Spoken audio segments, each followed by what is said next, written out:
Welcome, Eliza Taylor. Hi. So tell me about Katoa Kids. Kotao Kids? Kotao Kids, sorry. Oh, no, that's all right.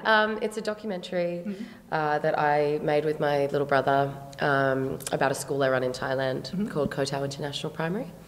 So essentially, it's for underprivileged kids who are from Burma, Myanmar kids, and Thai kids, and the expat community.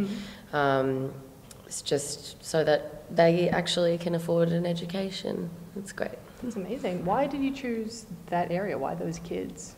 Kotao is an island that's very close to my heart, and it's, I've been going there for about 10 years, and my godchildren are there as well. And I noticed that the level of education just wasn't, they were about 3 or 4 years behind. And, obviously I wanted an education for them, and there were a lot of kids who just couldn't afford to go to school at all. Wow. So that's why we chose the island, but we'd love to expand to other third world countries as well. And what did you learn kind of in the process of setting up the school? Because had you done such a thing? No, I hadn't.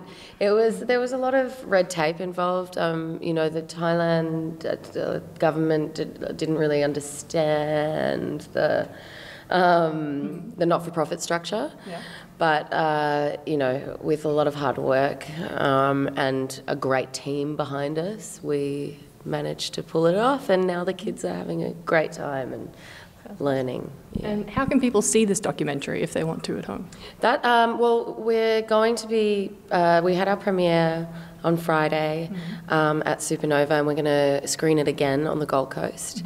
But you can probably check it out. I don't know, I'm just staring at my brother over here. He doesn't know yet. It's that new, folks. It is that new.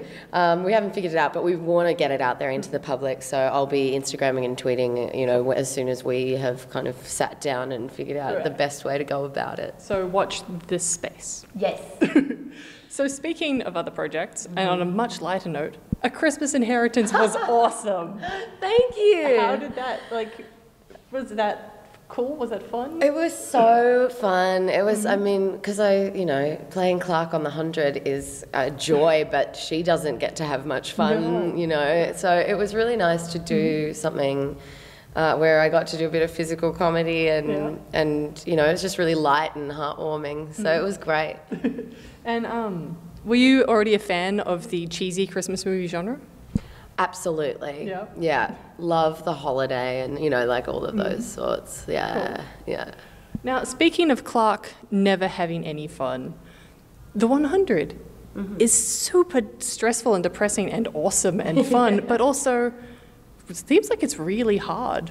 How do you kind of decompress between scenes, or is it not as tough as it looks? It can be really tough. It can be quite emotionally and physically challenging. There's a lot of running and jumping and hiding and shooting and stabbing and, dirt and blood and all that stuff.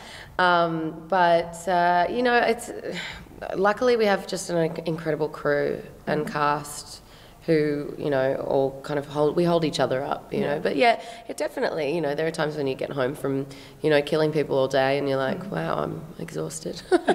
Yeah.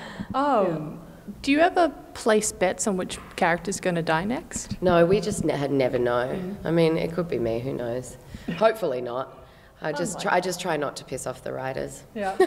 Lots of muffin baskets? Yes, a lot of that. A lot of baking. Yeah. Good. So you've jumped 125 years in the future now. How do you think the world's going to change? Do you think they'll have medicine now? Well, we start this new season on a completely different planet. So, there's a lot of changes, but there is a settlement there of people from Earth who have been there for 200 years, and so they have quite a good way of life. So they do get to experience, as you would have seen in the trailer, it's a little bit more advanced than what they're used to. Yeah. Do you think there's joy on this new planet? Yes, I do. I think they're quite there's always an undertone of, wow, this is too good to be true, but for the most part, it's a very peaceful place and their world works, That's beautiful. Yes. But speaking of death, Yeah. we do have to talk about the Lexa in the room. Oh, yes, sure. How did that whole experience change the show and change how you see kind of such things on TV? I mean, I just loved how,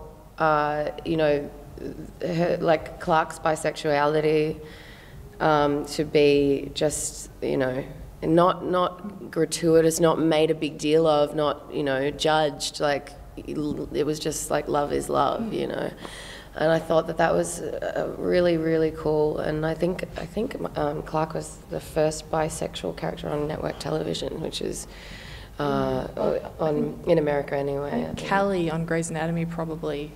Yeah, right. Was a few Okay, years well then before I've that. been told the wrong information. But anyway, But she was it still, was like, one of the first, so that one was of the kind few leads Yeah, ever. yes, that's right, lead. That's what I was looking for. It was amazing the impact that it had on the LGBTQ community. Really. I've had a lot of people come up to me saying that they were able to come out to their parents because of our relationship on the show, and that feels pretty damn good. Do you feel kind of a responsibility playing Clarke now that that's happened? Yeah, absolutely. But it's not, it's not scary or anything. It's because, I'm all for it, and if I can be a role model to young girls or guys, I want to be. Cool. How's it been a part? Because the death of Lexa had this massive flow-on effect to so many other shows, the Lexa Pledge, Clexicon. What does it feel like to be like such a part of major TV history? Amazing. Yeah. It's pretty damn cool. Yeah, I'm very, very touched, and hopefully one of these days I won't be working. I'll be able to come to a Clexicon because it's huge. It's a big deal to have a whole convention that's become wildly popular, named after your characters. Yeah. Yeah. What's some of the stuff that you're a fan of? Like, what would you go to a convention for? What's like your must meet? Oh my goodness. I can't meet Sailor Moon because she's a cartoon. I don't know, actually. It's not something. I mean, I've gotten to meet a lot of really cool people doing this, the convention circuit. So I'm pretty happy. I've been doing a lot of them recently. So it's pretty amazing the amount of people you meet. But I mean, I would love to meet Patrick Stewart. Oh, that's a good one. Yeah, I would definitely love to meet him. But I'm sure, hopefully, we'll cross paths at sometime. Cool. So what do you want to see in the 100 next? Like you are in charge of the season. You get to pick one thing that happens. What do you want? I would love for her to just chill out and have a cocktail, to be honest. Yeah. No, I think that, I don't know, I just think that Monty's sentiment in the very last episode was when they watched the video, and he's passed spoiler alert, if anyone hasn't seen it. You should see it. It's good. Yeah. He's like, do better there on the new planet. We did this for you, and be the good guys.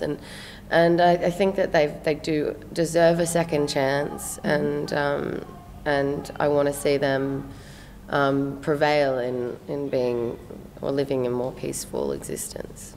Awesome. That's beautiful sentiment. And lastly, what's next for you? What are your plans? I actually, I'm hopefully producing a movie next year. It'll be my first time as an executive producer, which is very exciting. I can't say too much about it yet, but it's that's something that I really want to do, and I also want to be directing as well, and that looks like it could be on the cards. So, awesome. Yeah, it's very exciting. I've been working in the industry for 20 years. As an actor in front of the camera, but I'm feeling very motivated to get behind it at this juncture. Awesome. Well, thank you so much for coming on the show. Thanks for having me. Cool. Cheers.